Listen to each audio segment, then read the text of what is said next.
নমস্কার, নবর রান্নাঘরে একটা নতুন রেসিপিতে তোমাদের সবাইকে অনেক অনেক স্বাগত। সবাইকে জানাই শুভ মহাপঞ্চমী। সবার পুজো ভালো কাটুক, এটাই আশা। আজকে আমি চিকেন চাপের রেসিপি তোমাদের সাথে শেয়ার করছি। খুব সহজ উপায়ে চিকেন চাপটা বানাচ্ছি। দেখো, আমি চিকেনের পিসগুলো নর্মালভাবেই কাটিয়েছি, তোমরা চাইলে চাপের পিসও কাটাতে পারো। তো চিকেনটা ভালো করে ধুয়ে নিয়ে তার মধ্যে নুন, হলুদ, জিরে গুঁড়ো, হলুদ গুঁড়ো, কাশ্মীরি লঙ্কার গুঁড়ো, নর্মাল ঝাল লঙ্কার গুঁড়ো, আদা বাটা, রসুন বাটা, টক দই আর ছাতু। আমার কাছে 1.5 কেজি চিকেন ছিল, তো আমি 4 চামচ মতো ছাতু নিয়েছি। ছাতু দিয়ে ভালো করে সমস্ত মশলার সাথে চিকেনটা কিন্তু ভালো মতন করে মেখে নিতে হবে। চিকেনটা মেখে মোটামুটি চেষ্টা করবে 1 ঘন্টা মতন ফ্রিজে রেখে দিতে, তাহলে খুবই ভালো লাগবে আর মশলার যে ফ্লেভারগুলো চিকেনের মধ্যে ভালো করে ঢুকে যাবে। তো একটু মেখে রাখার খুবই দরকার আছে।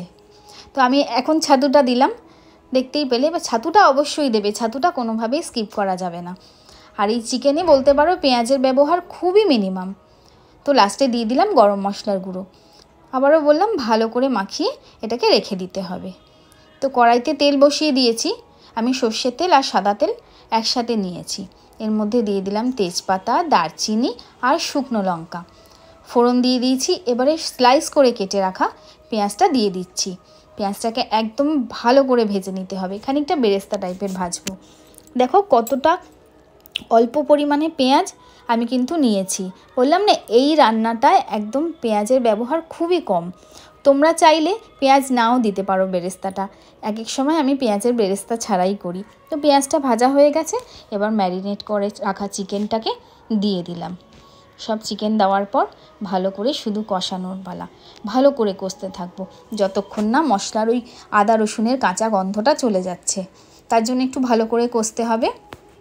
কষা হয়ে গেছে, এবার যে মশলাটা ছিল আমার গামলার মধ্যে সেটাও দিয়ে দিলাম। দিয়ে আবারও ভালোভাবে কষিয়ে নিতে হবে। এবারে ওই গামলার মধ্যেই জল নিয়ে দিয়ে দিলাম। যতটা গ্রেভি প্রয়োজন তোমরা ঠিক ততটাই জল দিও। এবারে ভালো করে নেড়ে চেড়ে ঢেকে দিলাম। চিকেন সেদ্ধ হওয়া পর্যন্ত অপেক্ষা করতে হবে। এখানে আমার চিকেনও রেডি, ঝোলও তৈরি।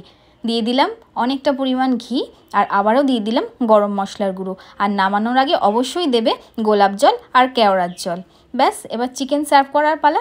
এটা তোমরা রুমালি রুটি, নান, হাতে গড়া রুটির সাথে যেরকম খেতে পারো, সেরকম পোলাও, বিরিয়ানি যে কোনো কিছুর সাথেই খেতে পারো। তো এরকম সহজ চিকেন চাপের রেসিপিটা কীরকম লাগলো অবশ্যই জানিও।